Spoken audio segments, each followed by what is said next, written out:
पिंटू एक अंडे का व्यापारी था। वो मुर्गियां भी पालता था। पिंटू रोज की तरह उस दिन भी मुर्गियों के अंडे इकट्ठे कर रहा था। तभी उसे अंडों के बीच एक सोने का अंडा मिलता है। अरे वाह, सोने का अंडा! ये तो सोने का अंडा देने वाली मुर्गी की कहानी की तरह सच हो गया मेरे साथ भी। राधा, ओ राधा, जल्दी आओ और देखो आज मुझे क्या मिला है। जी आ रही हूँ। अरे आना जल्दी से, तू भी देखेगी तो खुशी से झूम उठेगी।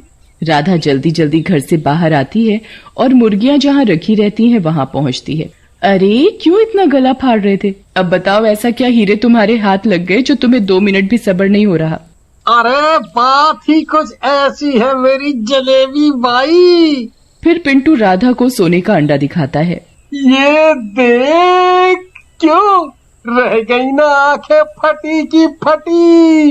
अब तो हमारे भी अमीर होने के दिन आ गए। एक बारी पैसा आने दे, फिर देख शिमला हिमाचल सब जगह घुमाऊंगा। वो सब तो ठीक है, पर ये अंडा आया कहाँ से यहाँ? अरे तू आम खाना, गुठली क्यों गिन रही है? अरे अंडा आया है तो देने वाली मुर्गी भी तो होगी। क्यों ना हम वो मुर्गी ढूंढ कर बेच दें या उससे अंडा निकाल कर बेच दें।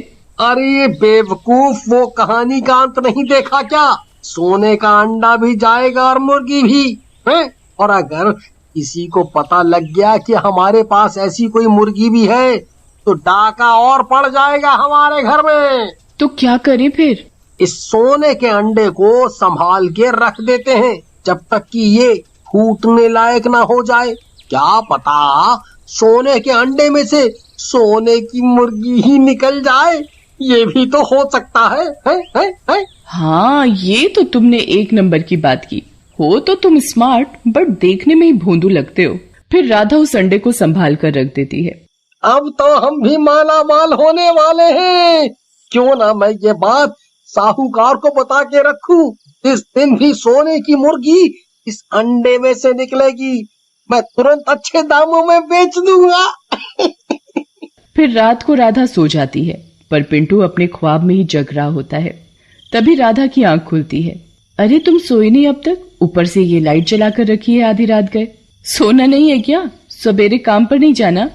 अरे अपनी किस्मत अब जागी है, इसलिए अपन भी जागेगा। अब मुझे अंबानी बनने से कोई नहीं रोक सकता। ओहो, सर फिर गया है तुम्हारा। जागो, जगना है तो, पर मुझे सोने दो, और उसके लिए ये लाइट का बंद होना बहुत जरूरी है। राधा उठकर लाइट बंद करती है और वापस सो जाती है। अगली सुबह होते ही मुर्गे बांग देने लगते हैं। चिड़िया के चहकने और मुर्गे की बांग से राधा की नींद टूट जाती है। ओहो, लगता है सुबह हो गई। जरा देखूं तो सोने की मुर्गी बाहर निकली कि नहीं। वो जाके सोने का अंडा देखती है कि फूट गया या नहीं। पर जैसे ही राधा वो जगह देखती है, वहाँ उसे अंडा रखा नहीं मिलता। अरे उठो, जल्दी उठो, देखो सोने का अंडा गायब है।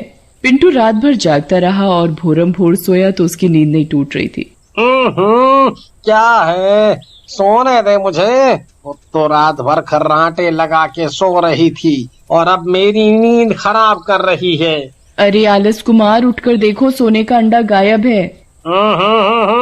अरे वो गायब नहीं है, मेरे बेड के नीचे है। रात को मैंने ही रख दिया था, मुझसे सब्र नहीं हो रहा था।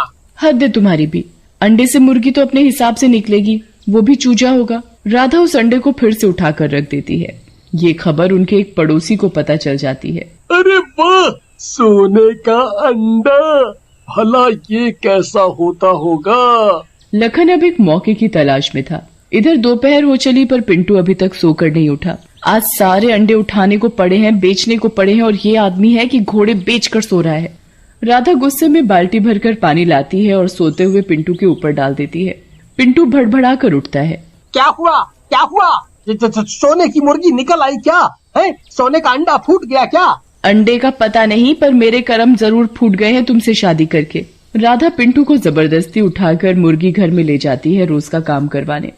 इधर लखन को मौका मिल जाता है और वो पिंटू के घर में घुस जाता है। अब तो वो अंडा मेरे हाथ लगना ही है, और उस सोने के अंडे को बेचकर कोई अमीर बनेगा तो वो हूँ मैं। हाँ। पर वो अंडा रखा कहाँ है?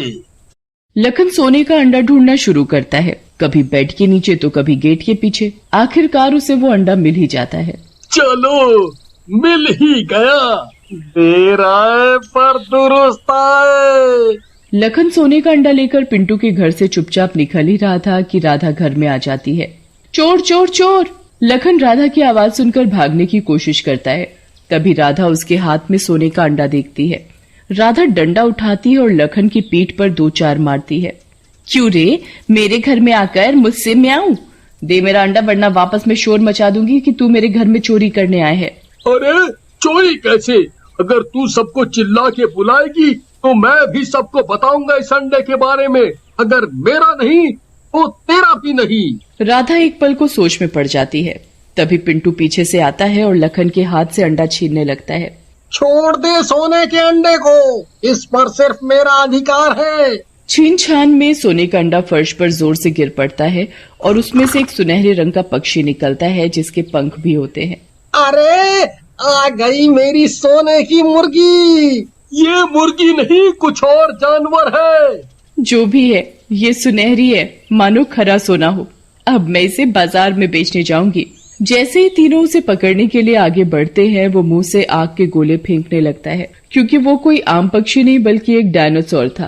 अरे भागो, ये क्या बला है? अरे ये सोने के अंडे में से नरक निकला है। नरक में ही आग होती है, मैंने टीवी में देखा था। तभी वो डायनासोर लखन के ऊपर मुंह से आग के गोले फेंकता है। अरे भागो रे भागो, ये कैसा जानवर है? बचपन में ही आग से खेल रहा है। तीनों लोग डायनासोर की आग से डर के घर के बाहर भागने लगते हैं। डायनासोर मुंह से आग फेंकता हुआ उड़ते हुए बाहर आ जाता है। पूरे गांव में आतंक सछा गया। राधा भागकर सोनी के घर का दरवाजा बजाती है। सोनी सोनी, जरा दरवाजा तो खोलो। सोनी राधा की आवाज सुनकर खिड़की से झांक कर देखती है।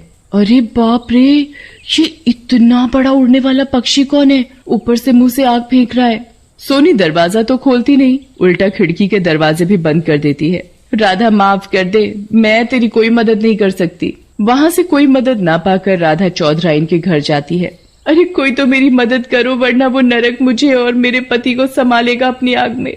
कोई मदद करो मेरी। इधर लखन और पिंटू डर के मारे भागते भागते जंगल पहुंच जाते हैं। डायनासोर भी उड़ता उड़ता जंगल में पहुंच जाता है। डायनासोर के मुंह से आग इतनी तेज निकल रही थी कि उसकी आग से जंगल के एक पेड़ में आग लग जाती है। तभी चमन जंगल के रास्ते से गुजरता है। अरे आग, जंगल में आग लग गई, मुझे जाके गांव वालों को बताना चाहिए। चमन भागे भागे गांव आता है और गांव वालों को आग लगने की खबर देता है।